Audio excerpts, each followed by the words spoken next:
لو فاكر إن صوت الألم جواك مجرد أفكار سلبية أو مشهد بيوجعك في خيالك، تبقى غلطان. الألم أعمق من كده بكتير.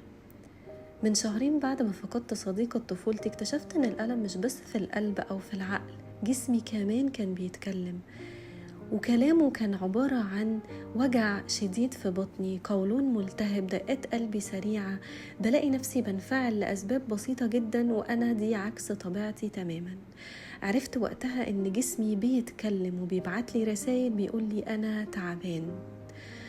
وقت الألم جسمنا بيتكلم وبيبعت رسائل، لأن جسمنا بيبقى مليان هرمونين، هما الأدرينالين والكورتيزون، والهرمونين دول بيخلوا الجسم في حالة طوارئ طول الوقت، زي ما يكون مستعد للخطر حتى لو الخطر ده مش موجود.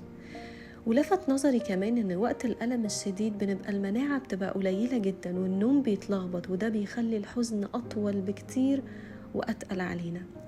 وعشان كده زي ما قلت لكم المرة اللي فاتت، مهم نسمع الألم ومهم نسمع الحزن ونشوف ايه الرسالة اللي جاي يقولها لنا. كمان مهم نسمع ونفهم رسائل جسمنا. المرة الجاية هقول لكم ازاي تعملوا ده، وازاي تبدأوا تخففوا من جوه وكمان من بره.